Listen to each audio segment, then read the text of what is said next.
नमस्कार, आपके साथ मैं हूं आयुष सूर्यवंशी। अहमदाबाद ब्लास्ट को लेकर बड़ी खबर है, इससे आपको रूबरू कराएंगे। 49 लोग इस ब्लास्ट केस को लेकर दोषी करार दिए गए हैं और उसका आजमगढ़ लिंक क्या है ये भी बताएंगे। बिल्कुल, तो अहमदाबाद यूपी के आजमगढ़ से जुड़े थे आरोपियों के तार। आजमगढ़ से पकड़ा गया था पहला आरोपी अबू बशर। तो 26 जुलाई को 2008 को अहमदाबाद शहर में 70 मिनट के अंतराल पर कुल 21 बम धमाके हुए थे। पूरा देश इस धमाके से दहला गया था। इन बम धमाकों में 56 लोगों की मौत हुई थी, वहीं करीब 200 लोग घायल हुए थे। पुलिस का दावा था कि इंडियन मुजाहिदीन से जुड़े लोगों ने इस बम धमाके को अंजाम दिया है। पूरा सीरियल ब्लास्ट किया गया था और इसके साथ साथ सिमी से भी ये जुड़ा, इसका लिंक बताया गया। और फिर तार जुड़ते हैं आजमगढ़ से, जहां पर पहला आरोपी गिरफ्तार किया जाता है अबू बशर, मुफ्ती अबू बशर, जिसको गिरफ्तार करने के बाद पूछताछ की गई और पूरा मॉड्यूल खुलकर सामने आ गया। अब ये 49 दोषी करार दिए गए हैं मामले को लेकर। तो 2008 अहमदाबाद सीरियल ब्लास्ट केस में 13 साल बाद ये बड़ा फैसला है। गुजरात के स्पेशल कोर्ट ने ब्लास्ट से जुड़े 49 आरोपियों को दोषी करार दिया है। बता दें कि 13 साल पहले 70 मिनट में 21 धमाकों से अहमदाबाद पूरी तरह से दहल गया था। कल से सजा के ऐलान पर सुनवाई शुरू की जाएगी। सीरियल ब्लास्ट में करीब 56 लोगों की मौत हो गई थी। तब पुलिस की तरफ से दावा किया गया था कि आतंकी संगठन इंडियन मुजाहिदीन ने साल 2002 में गुजरात दंगों का बदला लेने के लिए इन हमलों को अंजाम दिया था। दिसंबर 2009 में 78 आरोपियों के खिलाफ मुकदमे की शुरुआत हुई थी। अहमदाबाद से हमारे संवाददाता पूरब पटेल फोन लाइन पर जुड़ चुके हैं। पूरब, आज दोषी करार दिया गया है 49 आरोपियों को, कल से सजा भी सुनाई जाएगी, और क्या जानकारी? बिल्कुल, 13 साल बाद एक लंबे इंतजार के बाद इन 56 लोगों को इंसाफ मिलता हुआ नजर आ रहा है, क्योंकि जिस तरह से इस पूरे मामले को गंभीरता से लिया गया है, कोरोना काल चल रहा था, उसके बावजूद भी डे टू डे हियरिंग जो है इस मामले में चलती रही और अब 49 लोगों को कोर्ट ने दोषी पाया है, जिसमें इंडियन मुजाहिदीन के कई आतंकी है और सिमी के कार्यकर्ता भी इनमें शामिल है। अब कोर्ट ने कहा है कि कल से इनकी जो सजा होगी उन पर सुनवाई होगी। मुझे लगता है कि कल संभव नहीं होगा फैसला, क्योंकि 49 लोग हैं, उन सभी को कुछ ना कुछ कहना होगा अपने स्टेटमेंट में। तो कल वीडियो कॉन्फ्रेंसिंग के जरिए शहर की अहमदाबाद साबरमती जेल से कुछ आरोपी है और कुछ जो अक्यूज है वो देश के अलग अलग राज्यों की जेलों में है। तो उन सभी को वीडियो कॉन्फ्रेंसिंग के जरिए जो है वो कोर्ट में पेश किया जाएगा और उसके बाद उनकी सजा पर सुनवाई की जाएगी। बिल्कुल पूरब, लेकिन जिस तरह से ये फैसला आया उसके बाद 56 लोगों को तो इंसाफ मिलता हुआ दिखाई दे रहा है और कल से सजा को लेकर भी सुनवाई होगी। इसी के साथ जो टेरर मॉड्यूल को लेकर सवाल खड़े किए जा रहे थे वो भी बेनकाब हो गया है। अगर यूपी के एंगल से देखें तो यूपी का लिंक यहाँ पर क्या जुड़ता नजर आए, क्योंकि आजमगढ़ की बात यहाँ पर सामने आ रही है। बिल्कुल, जब ये ब्लास्ट हुआ तब पुलिस को जो पहली कड़ी मिली थी वो गुजरात के भरूच और उत्तर प्रदेश के आजमगढ़ की थी, क्योंकि भरूच के पास जो फर्जी सिम कार्ड भरूच में से खरीदे गए थे उसका सीधा कनेक्शन आजमगढ़ के साथ था, क्योंकि आजमगढ़ का जो मुफ्ती अबू बशर है वो इस पूरे मामले का रियाज और यासीन भटकल के बाद का मास्टरमाइंड है। पूरा आप बने रही, एक्सक्लूसिव जानकारी आप दे रहे हैं दर्शकों के लिए, बड़ी अहम है। और पूर्व डीजीपी अरविंद जैन जी हमारे साथ जुड़ चुके हैं। सर, आपका स्वागत है। एक सबसे बड़ा सवाल, इस पर आपकी पहली प्रतिक्रिया। जिस तरह से 56 लोगों की जान गई थी, 200 से ज्यादा लोगों की घायल होने की खबर सामने आई थी, अब 49 आरोपी दोषी करार दिए गए हैं और यूपी का रहने वाला आजमगढ़ का मुफ्ती अबू बशर, जो मुख्य आरोपी है, सबसे बड़ा साजिशकर्ता माना जा रहा है, उससे भी दोषी करार दिया गया। सर जी हाँ, ये यूपी की एटीएस ने ही वर्कआउट किया था और राजीव सबरवाल उस समय एसपी थे हमारे, मैं आईजी एटीएस था यूपी का और आईजी जोन लखनऊ भी था। चार्टर्ड प्लेन से वहां के एसपी आए थे अहमदाबाद के और मुफ्ती अबू बशर को यहाँ की कोर्ट से रिमांड दिलाकर और हम लोगों ने अहमदाबाद की पुलिस को हैंडओवर किया था जी। उसी से सारी घटनाओं का पर्दाफाश हुआ। उस समय श्री अमित शाह जो हैं वहां पर गृह राज्य मंत्री थे अहमदाबाद में और यहाँ का कोई केस उसने नहीं बताया था, इसलिए यहाँ के किसी केस में उसकी लिखा पढ़ी नहीं हुई थी जी। पर उससे अहमदाबाद के ब्लास्ट खुले थे, जयपुर के ब्लास्ट खुले थे। बड़ा महत्वपूर्ण ये कड़ी थी और इसी से सारी घटनाएं वर्कआउट हुई थी।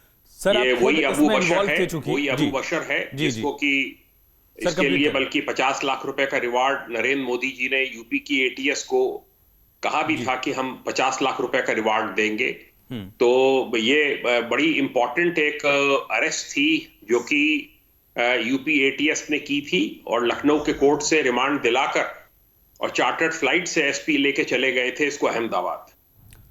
अरविंद सर, चूंकि आपने खुद इस कार्रवाई को नजदीक से देखा है, खुद आप इसमें पूरा इन्वॉल्व रहे हैं, आप बेहतर बता पाएंगे कि अबू बशर का रोल क्या था इस ब्लास्ट में, किस तरह से उसने रेडिकलाइज किया, मोबिलाइज किया, पूरा जो मास्टर प्लान टेरर मॉड्यूल का उसने बनाया था, किस तरह से उसने इसको अंजाम दिया था? सर देखिए, बात बहुत पुरानी हो गई है और इस समय जो है मुझे बहुत एग्जैक्टली सारी डिटेल्स याद नहीं है, क्योंकि इससे हम लोगों ने यहाँ के कुछ घटनाओं के बारे में पूछा था जी, और उसने यहाँ की सब घटनाओं को डिनाई किया था। ये रेडिकलाइज पहले से था, स्लीपर सेल का पार्ट था और इसी ने अहमदाबाद और जयपुर में ब्लास्ट किए थे और ये अन्य अभियुक्तों के साथ ये शामिल था। ये बहुत इंपॉर्टेंट अरेस्ट थी यूपी एटीएस की, क्योंकि हम ही ने उससे पूछताछ करके इंटरोगेशन करके बताया था अहमदाबाद पुलिस को, जयपुर पुलिस को, कि आपके यहाँ के ब्लास्ट की पूरी जानकारियां दे रहा है और ये दोनों जगह के ब्लास्ट में शामिल रहा है।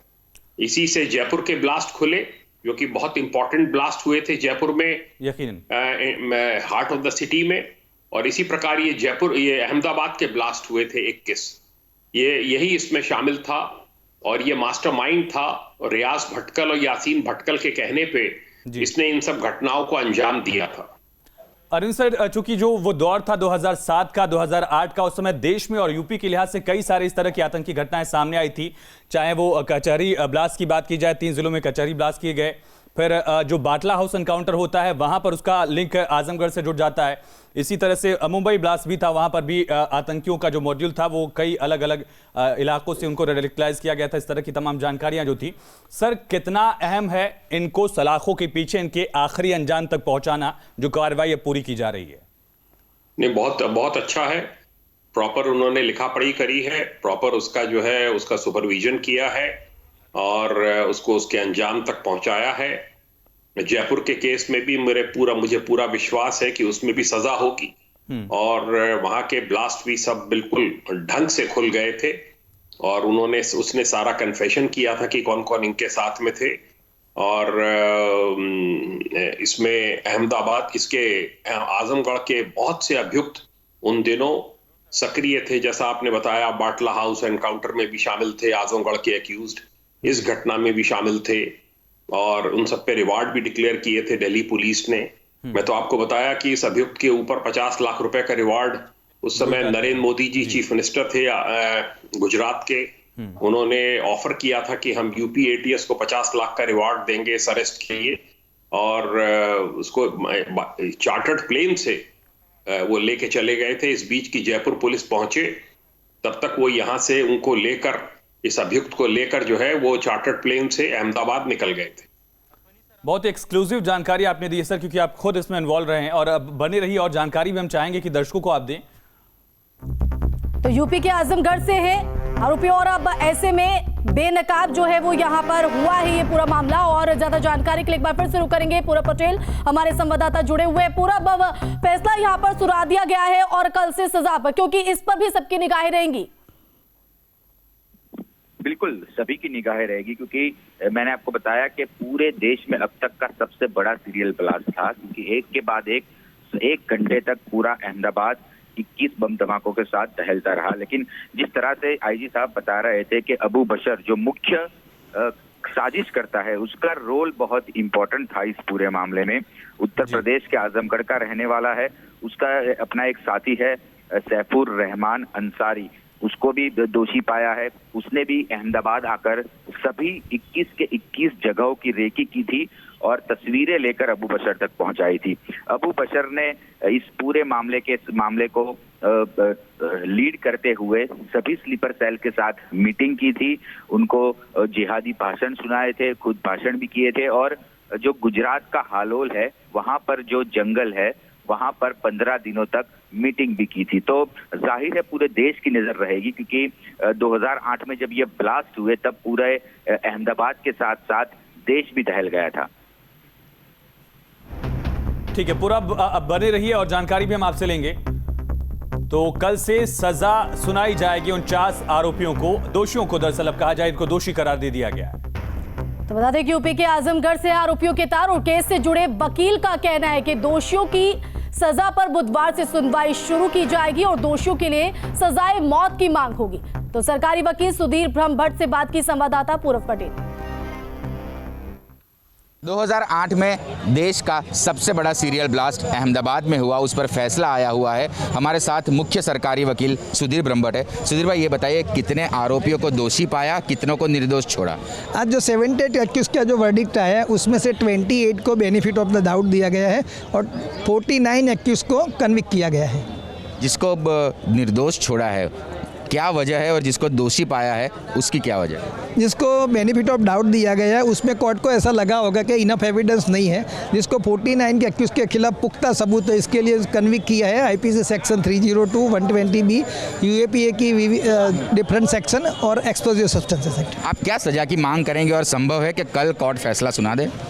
हम तो मांग करेंगे 302 में कि मैक्सिमम पनिशमेंट, कैपिटल पनिशमेंट हो, पर अब ये कोर्ट पर निर्भर करता है कि बहुत एक्यूज को सुनना है 49 को, तो शायद कल ना भी दे पावे और दे भी दे कोर्ट। एक बात बताइए कि आप कह रहे हैं कि ज़्यादा से ज़्यादा सज़ा की मांग करेंगे, फांसी की सज़ा की मांग करेंगे, क्योंकि 56 लोगों की मौत हुई थी और पूरे देश का ये सबसे बड़ा सीरियल ब्लास्ट था।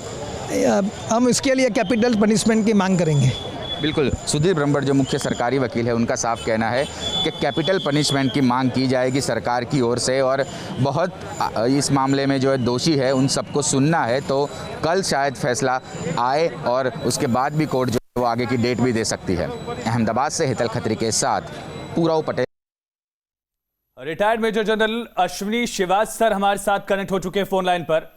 अश्विनी सर, लगातार आपकी भी निगाहें ये रही होंगी कि इस मामले को लेकर क्या फैसला आता है, क्या दोषी सुनाया जाता है इनको और कितनी सजा होती है। सजा को लेकर कल से सुनवाई शुरू हो जाएगी, फैसला इस पर भी आएगा। लेकिन सर, अभी तक 49 जो दोषी करार दिए गए हैं, इसको आप किस तरह से देख रहे हैं? इसमें कोई शक नहीं कि इनको जो मिली है सजा वो बिल्कुल ठीक मिलनी चाहिए और मुझे लगता है कि जिस प्रकार से इनकी इन्वॉल्वमेंट थी, इनको सख्त से सख्त सजा मिलनी चाहिए, क्योंकि जो सीरियल ब्लास्ट हुए थे इन्होंने पूरे देश को हिला दिया था। तो मुझे लगता है कि जिस प्रकार से प्रोसिक्यूशन ने इसके ऊपर एक प्रकार आर्ग्यूमेंट्स की है और एविडेंस को डाला है, और लगता है कोर्ट जो है काफी सख्त सजा समझाएगा इसके ऊपर, क्योंकि इसका रीजन है, अगर आप चाहते हैं अपने देश के अंदर ये टेररिज्म और वायलेंस को खत्म होना, तो ऐसे जो OGW और स्लीपर सेल और जो टेररिस्ट एक्टिविटी में इन्वॉल्व हैं उनको सख्त से सख्त सजा मिलनी चाहिए, क्योंकि नहीं तो फिर ये टेररिज्म देश के अंदर बढ़ जाएगा। 56 लोगों की जान गई थी, 200 से ज्यादा लोग घायल हुए थे। कितनी सजा एक्सपेक्ट की जाए? सजाए मौत की मांग की गई है, ये भी जानना चाहेंगे हम मेजर जनरल। लेकिन साथ ही ये बड़ा सवाल उठता है कि 2007 और 2008 में जिस तरह से एक सेंसिटिव टाइम देश के लिए था, जयपुर में ब्लास्ट हुए, बाटला हाउस एनकाउंटर होता है, मुंबई में ब्लास्ट हो जाते हैं, उसके बाद से इस तरह की घटनाओं में अगर कमी आई है और ये कमी बरकरार रहे, खात्मा बरकरार रहे, इसके लिए कितनी सख्ती चाहिए होगी सर? देखो, 2-3 बातें हैं, इसमें कोई शक नहीं कि इनको सख्त से सख्त पनिशमेंट मिलनी चाहिए और सजाए मौत मुझे लगता है कि एप्रोप्रिएट पनिशमेंट है, क्योंकि जिस प्रकार से ये सीरियल ब्लास्ट में इन्वॉल्व थे बहुत नुकसान हुआ था।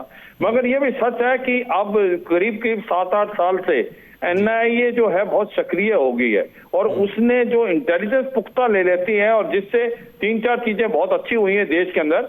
एक तो ये स्टेट और सेंट्रल गवर्नमेंट की जो इंट एजेंसीज हैं, इनका कोऑर्डिनेशन कोऑपरेशन बहुत अच्छा है, और जब इससे पहले कि आतंकवादी कुछ करें इनको पहले ही दबोच दिया जाता है। तो ये मुझे लगता है एक बड़ी काबिले तारीफ है। इन शेयरिंग लाइव टाइम में करते हैं, आर्टिफिशियल इंटेलिजेंस का इस्तेमाल किया जा रहा है, और एक प्रकार से जो स्लीपर सेल हैं OGW उनको भी आइडेंटिफाई किया गया है।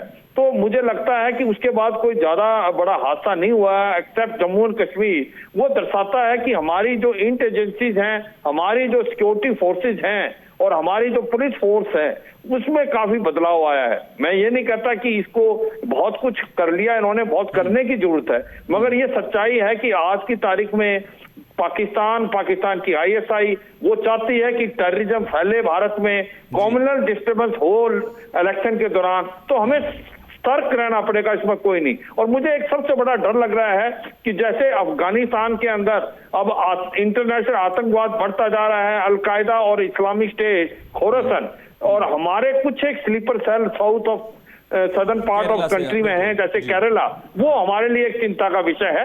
पर मुझे लगता है इसके अंदर सख्त से सख्त पनिशमेंट कल देनी चाहिए कोर्ट को, सो दैट एक साफ सुथरा मैसेज आए वर्ल्ड में भी और इंडिया में भी कि there is no compromise on terrorism. अगर जो टेररिस्ट हैं टेररिज्म में फैलाने की कोशिश करेंगे तो देश की जो लॉ ऑर्डर है वो सख्त से सख्त पनिशमेंट देगा।